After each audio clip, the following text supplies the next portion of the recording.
আমাদের সব চিন্তা দুনিয়া নিয়ে, যে দুনিয়াতে আমার জীবনটা কিভাবে আরো কমফোর্টেবল হবে, আরামদায়ক হবে, দুনিয়াতে আমার জীবনটা কিভাবে আরো সম্মানজনক হবে, দুনিয়াতে আমার জীবনটা কিভাবে আরো সচ্ছল হবে, দুনিয়াতে আমার জীবনযাপনের স্টাইলটা, মানে লাইফস্টাইলটা কিভাবে আরো উন্নত হবে, কিভাবে আমি অমুক জিনিসটা কিনবো, কিভাবে আমি অমুক জিনিসটা ব্যবহার করব, কিভাবে অমুক জায়গায় যাব, সব চিন্তা ভাবনা আমাদের এই জায়গা নিয়ে।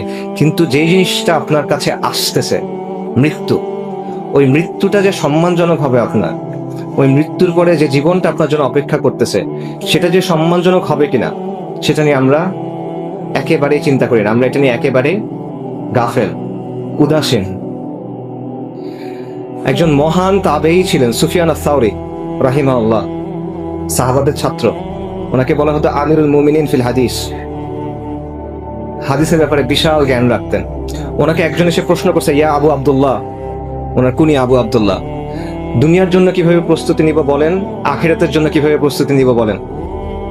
সুফিয়ান সাওরি বলছেন, দুনিয়াতে যে পরিমাণ সময় থাকবা সেটা অনুযায়ী দুনিয়ার জন্য কাজ করো, আখিরাতে যে পরিমাণ সময় থাকবা সেটা অনুযায়ী আখিরাতের জন্য কাজ করো। দুনিয়াতে কতদিন থাকবেন বলেন? 80 বছর সর্বোচ্চ, 100 বছর, 120 বছর সর্বোচ্চ, নাকি? আখিরাতে কতদিন থাকবেন? 1000 বছর, 10,000 বছর, 1,00,000 বছর, চিরন্তন, চিরস্থায়ী, খালিদিনা ফিহা আবাদা। দুনিয়ার জীবন হলো ক্ষণস্থায়ী, আখিরাতের জীবন হলো চিরস্থায়ী। কিন্তু আমরা আখিরাতের জীবনটা নিয়ে চিন্তা করি না। আল্লাহ সুবহানাহু ওয়া তাআলা কোরআনে বলছেন, কুল্লু নাফসিন যায়িকাতুল মাউত, নিশ্চয়ই প্রত্যেক জীবকে মৃত্যুর স্বাদ আস্বাদন করতে হবে। ওয়া ইন্নামা তুওয়াফুনা উজুরাকুম ইয়াউমাল কিয়ামা, এবং কিয়ামতের দিন তোমাদেরকে তোমাদের যে প্রতিফল, যে কর্মফল, সেটা পরিপূর্ণভাবে বুঝাই দেয়া হবে। ফামান যুহজিহা আনিন নারি ওয়া উদখিলাল জান্নাতা ফাকাদ ফাজ, যাকে আগুন থেকে রক্ষা করা হবে এবং জান্নাতে প্রবেশ করানো হবে, সে হলো সফল। ওয়ামাল হায়াতুদ দুনিয়া ইল্লা মাতাউল গুরুর, এই দুনিয়ার জীবন হলো ছলনাময় ভোগ, ছলনা, প্রতারণাময় একটা ভোগ, এটা ছাড়া আর কিছুই না। সূরা আলে ইমরানের আয়াত। এই একটা আয়াতে আল্লাহ আযজা ওয়া জাল্লা আমাদের এই দুনিয়ার সব বাস্তবতা, সব মৌলিক প্রশ্নের উত্তর দিয়ে দিয়েছেন। যে বিষয় নিয়ে আমাদের এত পেরেশানি, যে বিষয় নিয়ে আমাদের এত ছোটাছুটি, যে বিষয় নিয়ে আমাদের এত চিন্তা, এত কষ্ট, সবকিছুর আসল মূল্যটা কত, এই সবকিছুর পরে কি অপেক্ষা করতেছে, দুনিয়ার সফলতা কি, ব্যর্থতা কি, এরপরে আমাদের জন্য কি অপেক্ষা করতেছে। এবং এর পরের আয়াতে আল্লাহ সুবহানাহু ওয়া তাআলা বলতেছেন, লাতুবলাউন্না ফি আমওয়ালিকুম ওয়া আনফুসিকুম, নিশ্চয়ই তোমাদেরকে তোমাদের জান এবং মালের ব্যাপারে পরীক্ষা করা হবে। দেখেন, আমাদের জীবনের মধ্যে নিশ্চিত জিনিসপত্র কিছু নাই, সবকিছু অনিশ্চিত। যে বিষয়গুলো নিয়ে আপনি সকাল থেকে ঘুমানোর আগ পর্যন্ত চিন্তা করেন, ইভেন ঘুমানোর সময় যেগুলো নিয়ে স্বপ্ন দেখেন, কোনোটার মধ্যে কোনো নিশ্চয়তা নাই। আমাদের উপার্জন, আমাদের পড়াশোনার রেজাল্ট, পরিবারে কি হবে, বাচ্চার কি হবে, সন্তানের কি হবে, স্ত্রীর কি হবে, পিতামাতার কি হবে, দুনিয়াবি যত চিন্তা আছে, যা কিছু নিয়ে আমরা চিন্তা করতেছি, কোনোটার মধ্যে কোনো নিশ্চয়তা নাই, নিশ্চিতভাবে জানার সুযোগ নাই। একটা মাত্র জিনিস নিশ্চিত, সেটা হলো মৃত্যু। কিন্তু এই মৃত্যু নিয়ে আমরা চিন্তা করি না। এই জিনিসটা আপনি কিভাবে ব্যাখ্যা করবেন? একটা জায়গা যেখানে আপনি চিরস্থায়ীভাবে থাকবেন, যে জিনিসটা নিশ্চিত, সেটা নিয়ে আপনি চিন্তা করতেছেন না। আমিরুল মুমিনিন আলী ইবনে আবু তালিব রাদিয়াল্লাহু আনহু, ওনার একটা উক্তি আছে, সেখান থেকে একটা ব্যাখ্যা পাওয়া যায়। উনি বলছেন যে মানুষ ঘুমন্ত, মৃত্যুতে সে জেগে ওঠে। মানুষের এই জীবনটা আসলে একটা ঘোরের মতো, একটা ঘুমের মতো। যখন সে মারা যাবে, যখন আখিরাতের জীবন শুরু হচ্ছে, তখন সে জেগে ওঠে। এটা ভাবে চিন্তা করেন, আমরা যখন স্বপ্ন দেখি, স্বপ্নের মধ্যে তো অনেক কিছু হয়। স্বপ্নের মধ্যে যখন মানুষ কোনো বিপদ দেখে সে ভয় পায়, স্বপ্নের মধ্যে যখন ভালো কিছু হয় তখন সে খুশি হয়, এবং স্বপ্নের মধ্যে মনে হয় কত ঘটনা ঘটতেছে অনেক সময় নিয়ে। কিন্তু যখন আপনি ঘুম থেকে উঠেন, তখন দেখবেন স্বপ্নের কথা মনে থাকে না, আচ্ছা আচ্ছা অল্প কিছু মনে থাকে, এবং মনে হয় এটা তো অল্প একটা সময় ছিল। তো এই দুনিয়ার জীবনটা এরকম, আপনি ঘুমায় আছেন, মৃত্যুর পর আপনি উঠবেন। যেটাকে আজকে আমার কাছে সবচেয়ে গুরুত্বপূর্ণ মনে হচ্ছে, কবরের জীবনের সময় মনে হবে যেটা কিছু ছিল না। বিচারের দিবসে বিচার শুরু হওয়ার আগে আপনার কাছে মনে হবে এটা কিছু ছিল না, বিচার শুরু হয় নাই এখনো। জান্নাত জাহান্নামের জীবন এখনো শুরু হয় নাই, জাস্ট ইয়াউমুল কিয়ামাতে বিচার শুরু হওয়ার আগের যে সময়টা, ওই সময়টাতে আপনার কাছে মনে হবে যে দুনিয়ার জীবন এটাতে একটা মুহূর্ত ছিল শুধু। কিন্তু এখন আমরা সবকিছু ভুলে এই জিনিসটা নিয়ে চিন্তা করতেছি শুধু। মৃত্যু সুনিশ্চিতভাবে আপনার দিকে আসতেছে। আল্লাহ সুবহানাহু ওয়া তাআলা কোরআনে বলছেন যে মৃত্যু এমন একটা জিনিস যেখান থেকে পালানোর কোনো সুযোগ নাই, মৃত্যুর পাকড়াও থেকে বের হওয়ার কোনো সুযোগ নাই। সূরা নিসাতে আল্লাহ বলছেন, তোমরা যেখানেই থাকো না কেন মৃত্যু তোমাদের অবশ্যই পাকড়াও করবে, যদিও তোমরা সুউচ্চ সুদৃঢ় দুর্গের মধ্যে থাকো। বুরুজিম মুশাইয়াদা, অনেক বড় একটা দুর্গ, অনেক লম্বা, মানুষ উঠতে পারে না, লাভ নাই, মৃত্যু ওইখানে এসেও আপনাকে ধরবে।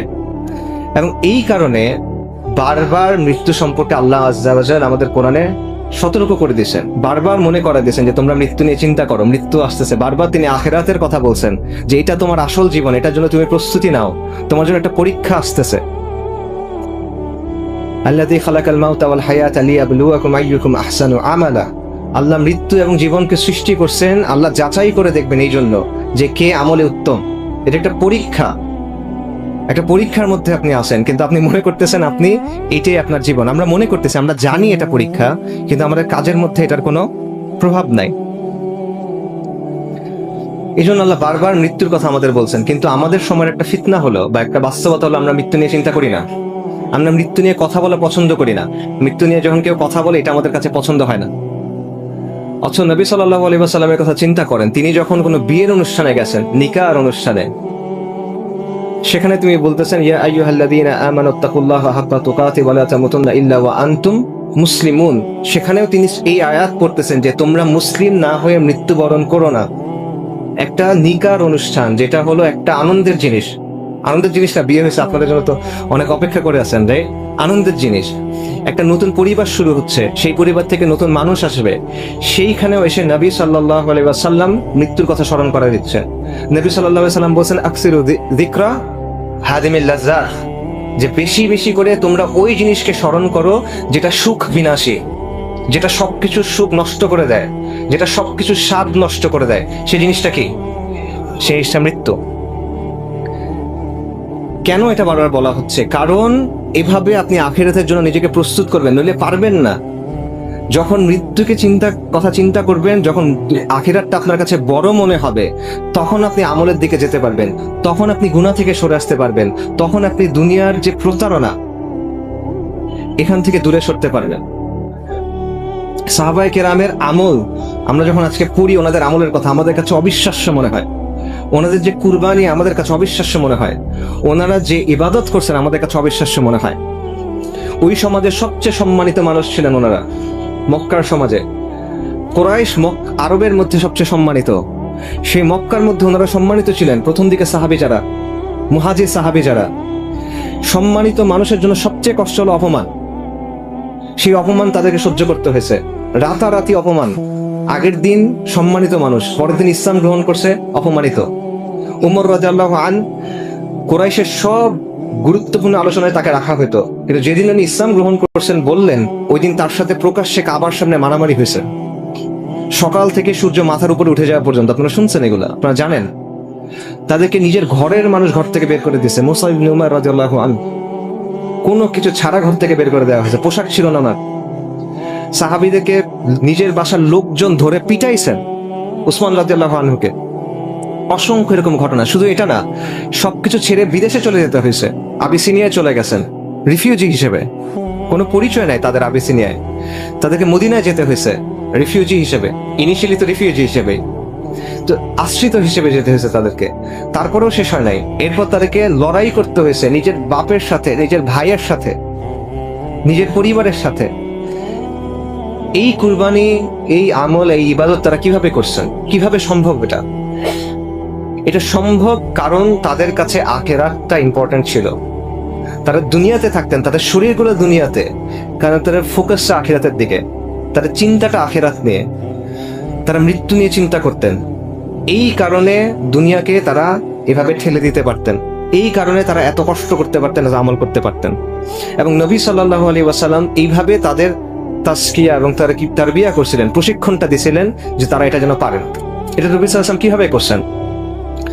তিরমিজির একটা হাদিস আছে, এটার বাংলা আমি বলতেছি। নবী সাল্লাল্লাহু আলাইহি ওয়াসাল্লাম সেখানে বলতেছেন, দুনিয়া হলো অভিশপ্ত, এবং দুনিয়াতে যা কিছু আছে সেটা হলো অভিশপ্ত, শুধুমাত্র আল্লাহ জিকির ছাড়া এবং ওই বিষয়গুলো ছাড়া যেটা আল্লাহর সন্তুষ্টির কারণ হতে পারে। ইমাম আল বাইহাকি শুআবুল ঈমানে একটা ঘটনা বর্ণনা করছেন আব্দুল্লাহ ইবনে মাসউদ রাদিয়াল্লাহু আনহু থেকে। নবী সাল্লাল্লাহু আলাইহি ওয়াসাল্লাম এবং সাহাবায়ে কেরাম একদিন রাদিয়াল্লাহু আনহুম একদিন বের হয়েছেন রাস্তায়। তারা হাঁটতে হাঁটতে একটা জায়গায় গেলেন, সেখানে গিয়ে তারা দেখলেন একটা মৃতদেহ, হাড়, পোশাক, মাথার খুলি। রাসূলুল্লাহ সাল্লাল্লাহু আলাইহি ওয়াসাল্লাম তখন বললেন, এই যে মাথার খুলি, এটার ভিতর একদিন চোখ ছিল যে চোখ দিয়ে সে দেখতো, এটার ভিতর একদিন জিভ ছিল যে জিভ দিয়ে সে কথা বলতো।